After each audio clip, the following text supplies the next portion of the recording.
હિતેન કુમાર અને આનંદી starrer superhit Gujarati film મૈયરમાં મંડળું નથી લાગતું દર્શકોના હૈયામાં એવી રીતે છવાઈ ગઈ હતી કે હજુ સુધી ચાહકો તેને ભૂલી શક્યા નથી।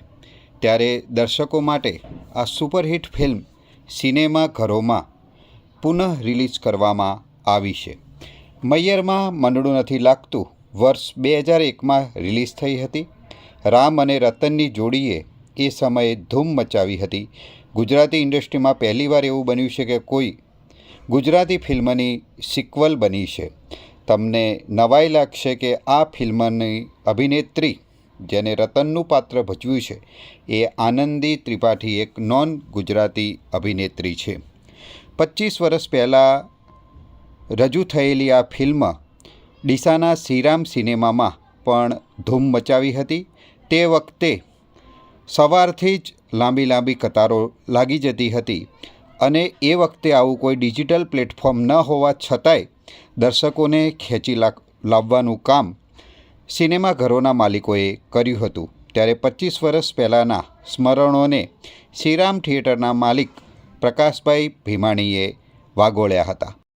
25 વર્ષ પહેલાં આખું શૂટિંગ અહીંયા જે અમે ગામડે બધી રિક્ષાઓ ફેરવતા અને જાહેરાતો કરતા, બધા પોસ્ટરો લગાડતા ગામડે અને લોકોને ખબર પડતી। ત્યારે આ મીડિયા આ બધું હતું નહીં, એટલે લોકોને ખબર પડતી અને ગાડીઓ અને ટ્રેક્ટરો ભરીને આવતા। અને એ ટાઈમે બુક માય શો કે આ બધું ડિજિટલ પ્લેટફોર્મ નહોતું, એટલે આ લોકોને ટિકિટ લેવામાં બી બહુ તકલીફ પડતી અને એ લોકો લાઈનો લાગતી, એટલે 500 જણા લાઈનોમાં ઊભા રહેતા અને એવો ક્રેઝ હતો।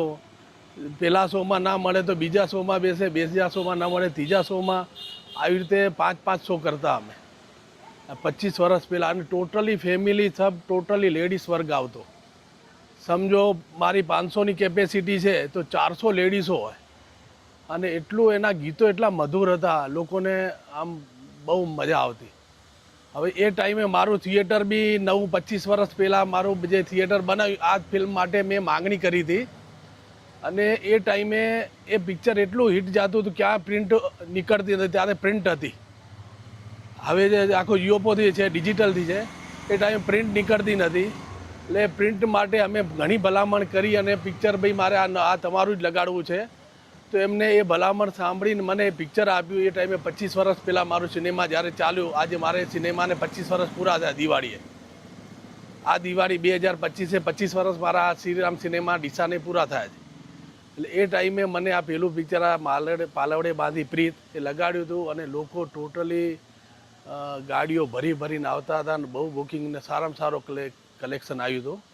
અને એના પછી આ 25 વર્ષ પછી બી આજે બી ટોટલી શ્રીરામ સિનેમામાં આજુબાજુને વર્ગ ટોટલી ડીસામાં ભાઈ અમારા શ્રીરામમાં જ માહોલ છે, ત્યાં જ દેખવા જવું છે।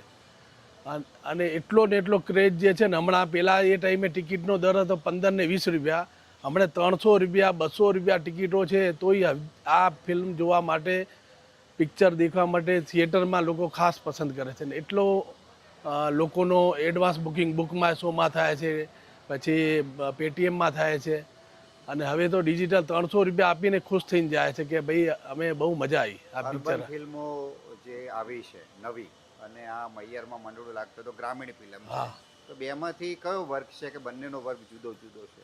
ના, બંનેનો વર્ગ જુદો છે।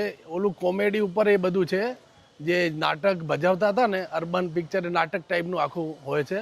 આ જે છે રિયલ આપણે જે ઘરમાં કે રીતે આપણે રહીએ છીએ દાદા સાથે દાદી સાથે અને કેવી રીતે હળીમળીને લગ્ન પ્રસંગ ઉજવીએ છીએ, પછી જઈએ છીએ સાસરે, આ આખું પ્રસંગ જે દેખવાની જે મજા આવે છે ને, રિયલ જસવંત ગાંગાણીનું આમાં જે ડિરેક્શન અને કામ એટલે બહુ વખાણવા જેવું।